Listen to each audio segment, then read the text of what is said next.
Welcome to బులోక స్వర్గం.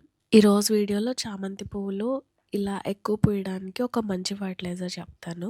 అలానే మొక్క ఇలా గుబురుగా వచ్చి ఎక్కువ పువ్వులు పూయడానికి చామంతి మొక్కని ఎలా ప్రూనింగ్ చేసుకోవాలి, టిప్స్ని ఎలా పించింగ్ చేసుకోవాలి అనేది చెప్తాను. అలానే కొమ్మలతో మనం ఎలా ప్రాపగేట్ చేసుకోవచ్చు అనేది కూడా ఈ వీడియోలో చెప్తాను. అలానే వీడియో స్టార్ట్ చేసే ముందు ఇప్పటివరకు మన ఛానల్కి సబ్స్క్రైబ్ చేసుకోకపోతే తప్పకుండా సబ్స్క్రైబ్ చేసుకోండి. అలానే పక్కనే ఉన్న బెల్ ఐకాన్ ప్రెస్ చేసి ఆల్ అని ఉంటుంది, దానిపైన క్లిక్ చేశారనుకోండి నేను వీడియోస్ పెట్టిన వెంటనే మీకు తెలుస్తాయి. అయితే ఇప్పుడు లేట్ చేయకుండా వీడియోని స్టార్ట్ చేసేద్దాం. అయితే ఫస్ట్ నేను మీకు కొమ్మలతో ప్రాపగేట్ చేసిన చామంతి మొక్కలు చూపిస్తాను. ఇవన్నీ నేను కొమ్మలతోనే పెట్టాను. చిన్న చిన్న నర్సరీ కవర్స్ ఉంటాయి కదా, అందులో పెట్టాను అనమాట. ఇందులోనే చూడండి పువ్వులు ఎంత బాగా పూసేసాయో. అంటే నేను మట్టి మిశ్రమం కలిపేటప్పుడే కోకోపిట్, ఊక అలానే ఎరువు కూడా వేశాను. అందుకనేసే మొక్క బలంగా వచ్చి చిన్నగా ఉన్నప్పటి నుంచి పువ్వులు వచ్చేసింది. అంటే సీజన్ కూడా ఇప్పుడే కాబట్టి పువ్వులు వచ్చేసింది. ఒకవేళ సీజన్ కాకపోతే అయితే పువ్వులు రావనుకోండి. ఇప్పుడు చామంతుల సీజన్ కదా, చలికాలం, అందుకనేసి ఇలా పువ్వులు వచ్చేసాయి. చూసారా ప్రతి కొమ్మ బ్రతికింది.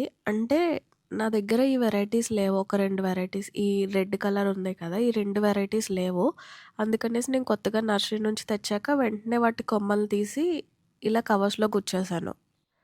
ఇలా చేయడం వల్ల ఒకవేళ మనం తెచ్చుకున్న మొక్క చచ్చిపోయిందనుకోండి, ఈ కొమ్మలు బ్రతుకుంటాయి కదా, అలా మన మొక్క పోదు కదా, అందుకనేసి నేను అలా చేస్తూ ఉంటాను. ఇవన్నీ కూడా అలా గుచ్చినవే. మదర్ ప్లాంట్ నుంచి స్టెమ్ కటింగ్స్ ఎలానో పైన టిప్స్ కటింగ్ చేస్తూ ఉంటాం కదా, ఇలా గుబురుగా రావాలంటే పైన టిప్స్ని పించింగ్ చేస్తూ ఉండాలి. అలా పించింగ్ చేసినవి పక్కన వేరే కుండీల్లో లేదంటే విడిగా కవర్స్లో గుచ్చుతూ ఉంటాను. ఇది కూడా అలానే పైన ఒక స్టెమ్ వస్తుంది కదా, వచ్చినప్పుడు దాన్ని పైన గిల్లేయాలి. గిల్లేస్తే మళ్ళీ ఆ పక్క నుంచి బ్రాంచెస్ వస్తాయి, 2 బ్రాంచెస్. ఇది చూడండి అలానే వచ్చి ఇలా ఎక్కువ మొగ్గలు వచ్చాయన్నమాట. ఇలా పైన పించింగ్ చేసిన తర్వాత నేను ఆ చిన్న చిన్న వాటిని కూడా పక్కనే గుచ్చేస్తాను నేను. చూసారా ఇలా గుచ్చేసాను కదా, ఆ చిన్న చిన్నవి కూడా చూసారా మొగ్గలు వచ్చేస్తున్నాయి.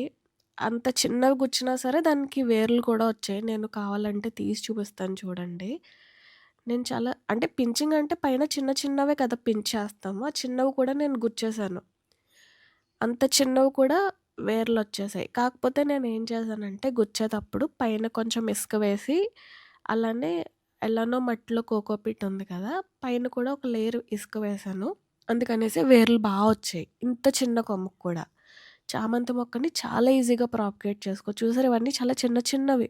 పైన నేను పించింగ్ చేశాను కదా, పించింగ్ చేసిన చిన్న చిన్నవే గుచ్చాను, వాటికే ఇలా వేర్లు వచ్చేసాయి. కనీసం 1 ఇంచు కూడా ఉండదు ఆ కొమ్మని చూడండి. ఒక అరించు కూడా ఉండదు. అంత చిన్న చిన్న పించింగ్ చేస్తాం కదా, అవల్ల గుచ్చాను, అవల్ల వేర్లు వచ్చేసాయి. మళ్ళీ లోపల పెట్టేస్తాను, అనవసరంగా చచ్చిపోద్ది. చూడండి ఇవన్నీ అలా గుచ్చినవే. ఇందులో పైన పించింగ్ చేసినవన్నీ గుచ్చాను. ఇది మాత్రం కొంచెం పెద్ద కొమ్మ గుచ్చాను కదా, అందుకనేసి అది పెద్దగా ఉంది. అంటే ఇవన్నీ ఒకేసారి గుచ్చాను, అది కొంచెం పెద్దది గుచ్చాననమాట. ఇది కూడా అంతే. మొక్క ఒక కొమ్మ వచ్చిందనుకోండి, పైన కొంచెం హైట్ అయ్యాక తల దగ్గర చిగుర్లు విరిచేయాలి. విరిచేసినప్పుడు సైడ్ నుంచి బ్రాంచెస్ వస్తాయి. మళ్ళీ ఆ బ్రాంచెస్కి 2 బ్రాంచెస్ వచ్చినాయి అనుకో, రెండింటికి మళ్ళీ చిన్నగా చిగుర్లు విరిచేసాను. అలా గుబూరుగా వచ్చిందనమాట ఇలా ఎక్కువగా. చామంతి మొక్కకు అలా చేసినప్పుడే ఎక్కువగా మొక్క హైట్ అయిపోకుండా ఇలా షార్ట్‌గా ఉండి, ఇలా గుబూరుగా వచ్చి ఎక్కువ పువ్వులు పూస్తాయి, ఎక్కువ కొమ్మలొచ్చి. అలానే చామంతి మొక్కకి ఎరువులు కూడా ఒక 15 డేస్‌కి గానీ, 20 డేస్‌కి గానీ ఏదో ఒకటి ఇచ్చుకుంటూ ఉన్నాం అనుకోండి, ఇంట్లో చేసిందన్నా ఇవ్వచ్చు. మన ఛానల్‌లో చాలా వీడియోస్ ఉన్నాయి ఎలా ఇంట్లో ఈజీగా చేసుకోవచ్చు అనేసి. వాటిని చేసిస్తుంటే పువ్వులైతే బాగా పూస్తాయి. ఇవి చూడండి కవర్స్‌లో పెట్టాను కదా, ఇవన్నీ నేను కొమ్మలతో పెట్టినవే. అవి అప్పుడే చూసారా పువ్వులు కూడా పూసేస్తున్నాయి. దీనికైతే పింక్ దానికి చూడండి ఎన్ని మొగ్గలొచ్చాయో. ఈ కొమ్మ పెట్టి 2 మంత్స్ అవుతుంది. దీనికి చిగుర్లు వచ్చడం స్టార్ట్ చేశాక అప్పుడు నేను దీనికి లిక్విడ్ ఫర్టిలైజర్స్ ఇవ్వడం మొదలుపెట్టాను.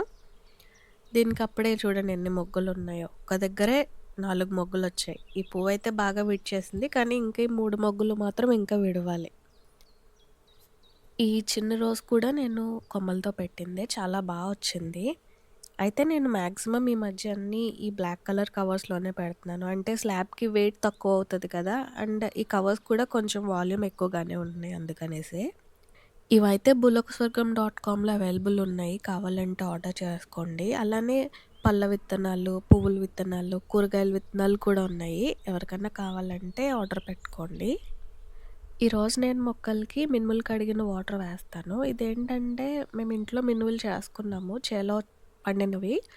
వాటిలో లాస్ట్‌లో ఇంక బాగా నలిగిపోయినయి, మిషన్‌లో పడి నలిగిపోయినవి బాగా తినడానికి పని చేయకుండా ఉంటాయి కదా! వాటిని నానబెట్టాననమాట. అందుకే పుల్లలు పుల్లల్లాగా గట్టా ఉన్నాయి. దీని బదులు కావాలంటే మినపప్పు కడిగిన వాటర్ అన్నా యూజ్ చేసుకోవచ్చు. అది కూడా చాలా మంచిది మొక్కలకి. మనం ఇడ్లీకి నానబెట్టుకున్నప్పుడు కడుక్కుంటాం కదా అది. నేనిప్పుడు దీన్ని ఈ వాటర్‌ని రాత్రంతా నానబెట్టాను కదా! దీన్ని వడకడుతున్నాను.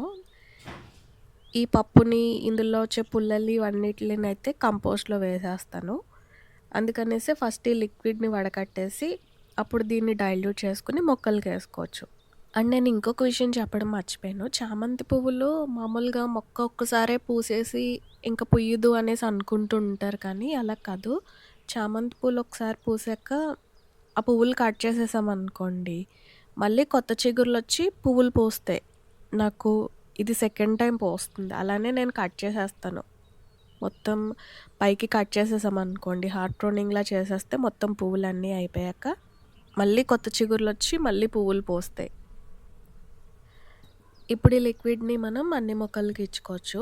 నేను మీకు ఇందాక చూపించడం మర్చిపోయాను. నేను ఈ కవర్స్‌లోనే చాలా మట్టుకు విత్తనాలన్నీ పెడుతూ ఉంటాననమాట. మొక్కలు పెద్దయ్యాక అప్పుడు వేరే చోటకి వేస్తాను. ఇదేంటంటే సీకాయ మొక్క. సీకాయలు తెచ్చుకుంటాం కదా! విత్తనాలు వేశాను. అవైతే వచ్చాయి. తలకి పెట్టుకుంటాం కదా! కొంకుడుగాయ, సీకాయ అంటారు అది. సీకాయ మొక్క. ఇదైతే బ్రహ్మకమలం అనమాట. ఇది కూడా నేను కొమ్మలతోనే పెట్టాను. ఆల్రెడీ నా దగ్గర పెద్ద మొక్క ఉంది. దాన్ని కొమ్మలు తీసుకొచ్చి ఈ కవర్‌లో గుచ్చితే చూసారా ఎంత వచ్చిందో. ఇప్పుడు దీన్ని చామంతి మొక్కలన్నిటికి ఇస్తున్నాను. కొమ్మలతో పెట్టిన వాటికి కూడా. ఇవైతే కొమ్మలతో పెట్టాను. కొన్ని వెరైటీస్ ఇది చూసారా రెడ్ అండ్ యెల్లో ఉంది కదా! ఇదైతే స్పైడర్ వెరైటీ అనమాట. నా దగ్గర లేదు. రీసెంట్‌గానే తీసుకున్నా. అందుకనేసి మళ్ళీ దాన్ని కొమ్మలతో ప్రాపగేట్ చేస్తే మళ్ళీ ఒకవేళ చచ్చిపోయినా ఉంటది కదా! అనేసి కూర్చోపెట్టాననమాట నీడలో. చామంతి మొక్కల్ని చాలా ఈజీగా ప్రాపగేట్ చేసుకోవచ్చు. నేను వీడియో కూడా చేశాను. మన ఛానల్‌లో ఉంటాయి చూడండి పాత వీడియోస్‌లో చామంతి మొక్కల్ని ఎలా ఈజీగా ప్రాపగేట్ చేసుకోవచ్చు అనేసి. సో, ఇదండి ఇవాల్టి వీడియో. ఈ వీడియో ఎలా అనిపించిందో నాకు కామెంట్స్‌లో చెప్పండి. అలానే వీడియో నచ్చితే ఈ వీడియోకి ఒక లైక్ చేసి మన ఛానల్‌కి సబ్స్క్రైబ్ చేసుకొని పక్కనే ఉన్న బెల్ ఐకాన్ని ప్రెస్ చేయడం మర్చిపోకండి. అలానే ఈ వీడియో మీకు ఇన్ఫర్మేటివ్‌గా అనిపిస్తే వేరే వాళ్ళకి ఉపయోగపడుతుంది అని అనుకుంటే మీ ఫ్రెండ్స్‌లో కానీ, ఫ్యామిలీ మెంబర్స్‌లో కానీ గార్డెనింగ్ అంటే ఇంట్రెస్ట్ ఉండి గార్డెనింగ్ చేసేవాళ్ళు ఎవరైనా ఉంటే వాళ్ళతో ఈ వీడియో షేర్ చేసుకోండి.